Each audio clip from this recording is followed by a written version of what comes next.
મંત્રીઓની જવાબદેહીને લઈને એક આંદોલન શરૂ કરવામાં આવ્યું હતું। કોકરોચ જનતા પાર્ટી દ્વારા લગભગ 1.5 મહિનો આંદોલન ચાલ્યું અને ત્યારબાદ જે શિક્ષણ મંત્રી હતા ધર્મેન્દ્ર પ્રધાન, તેમણે પોતાની જવાબદેહી તો સ્વીકારી નહીં, પરંતુ જે માંગ હતી કે તેમણે રાજીનામું આપવું જોઈએ કારણ કે તેઓ નિષ્ફળ છે, તેમણે રાજીનામું આપ્યું। અને હવે લાગી રહ્યું છે કે આ જવાબદેહીની જે ક્રાંતિ શરૂ થઈ છે હવે એમની ગાજ ગૃહમંત્રી ઉપર પડવા જઈ રહી છે। આવું અમે શા માટે કહી રહ્યા છીએ તેના વિશે વિગતે ચર્ચા કરવી છે। નમસ્કાર, તમે જોઈ રહ્યા છો ચક્રવાત ન્યૂઝ, હું આપની સાથે હેમંત।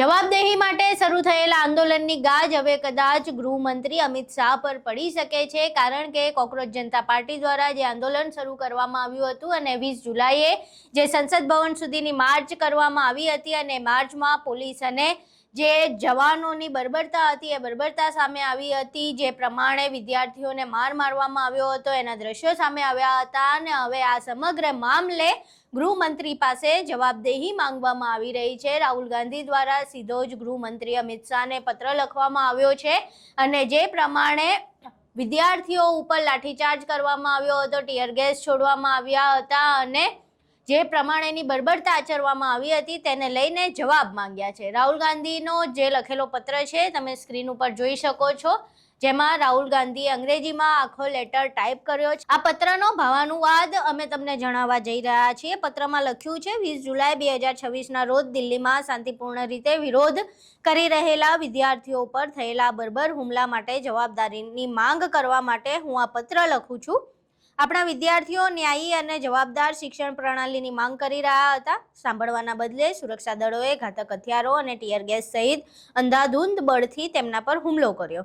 સેંકડો ગંભીર ઇજાઓ પહોંચી છે। મહિલા વિદ્યાર્થીઓ પર પોલીસ દ્વારા હુમલો કરવામાં આવ્યો છે, જેમાં ઇરાદાપૂર્વક તેમના ગુપ્ત ભાગોને નિશાના બનાવવામાં આવ્યા છે। ઘાતક પેલેટ ગનનો ઉપયોગ સૌથી આઘાતજનક રહ્યો છે। મીડિયા અને સોશિયલ મીડિયામાં પ્રકાશિત અહેવાલોમાં સ્પષ્ટપણે બતાવવામાં આવ્યું છે કે ગંભીર ઇજાઓ પામેલા લોકો, જેમાં એક પત્રકારનો પણ સમાવેશ થાય છે। હું 19 વર્ષીય વિદ્યાર્થી સાહિલ લોચાબને પણ મળ્યો, જે હવે ગંભીર પીડામાં છે કારણ કે તેને પેલેટ ગનથી ગોળી વાગી હોવાથી તેની આંખ ગુમાવવાની શક્યતા છે। દિલ્હીમાં તૈનાત સુરક્ષા દળો આખરે તમને એટલે કે અમિત શાહને જવાબ આપે છે। તેથી હું પૂછું છું, પહેલો પ્રશ્ન, ગૃહમંત્રી તરીકે શું તમે વિદ્યાર્થીઓ સામે પેલેટ ગન સહિત ઘાતક બળનો ઉપયોગને મંજૂરી આપી હતી? જો નહીં તો કોણે આપી હતી? બીજો પ્રશ્ન, શું સાદા કપડાં પહેરેલા લોકો વિદ્યાર્થીઓને લાઠીઓથી મારતા જોવા મળે છે? પોલીસ કર્મચારીઓ છે કે સ્વયંસેવકો? તેમની તૈનાતીને લઈને કોણે મંજૂરી આપી હતી? કોઈ પણ લોકશાહી માટે શાંતિપૂર્ણ વિરોધ ખૂબ જ મહત્વપૂર્ણ છે। સરકારની જવાબદારી છે કે તેઓ વિરોધીઓનું રક્ષણ કરે અને વાતચીત દ્વારા તેમની ફરિયાદોનું નિરાકરણ લાવે। આવી ક્રૂર હિંસા દરેક ધોરણનો નાશ કરે છે અને દેશને રોષે ભરે છે।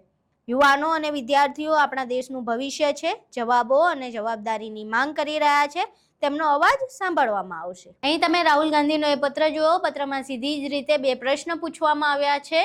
ગૃહમંત્રીને સીધી રીતે પ્રશ્ન પૂછવામાં આવી રહ્યા છે કે તમે મંજૂરી આપી હતી કે નહીં, અને જો આપી હતી તો આ બર્બરતાનો તમારે જવાબ આપવો જોઈએ। એટલે જે જવાબદેહીથી લઈને આખું આંદોલન શરૂ થયું હતું એની ગાજ હવે ગૃહમંત્રી પર પડી રહી છે। હવે ગૃહમંત્રીની જવાબદેહી છે કે વિદ્યાર્થીઓ પર થયેલા હુમલા વિશે સ્પષ્ટીકરણ આપે, કારણ કે દિલ્હીની જે પોલીસ છે એ ગૃહમંત્રીને રિપોર્ટ કરે છે અને એટલે જ તેમણે રાહુલ ગાંધીએ લખ્યું છે કે આના વિશે જવાબ તમારે આપવો જોઈએ। હવે આ પત્રનો જવાબ ગૃહમંત્રી અમિત શાહ શું આપે છે એ જોવું રહ્યું।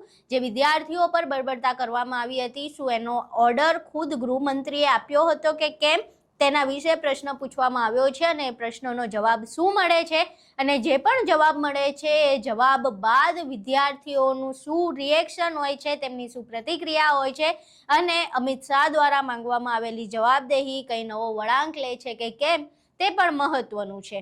આખી ઘટના તમે જાણી, રાહુલ ગાંધીએ જે પત્ર લખ્યો છે એ પણ અમે તમને જણાવ્યો। હવે આ પત્ર બાદ તમારું આ ઘટનાને લઈને શું માનવું છે? તમારા મંતવ્યો અમને કોમેન્ટ બોક્સમાં જરૂર જણાવજો। વિડીયો પસંદ આવ્યો હોય તો વિડીયોને લાઇક કરજો, શેર કરજો અને અમારી ચેનલને સબસ્ક્રાઇબ કરવાનું ભૂલશો નહીં। નમસ્કાર।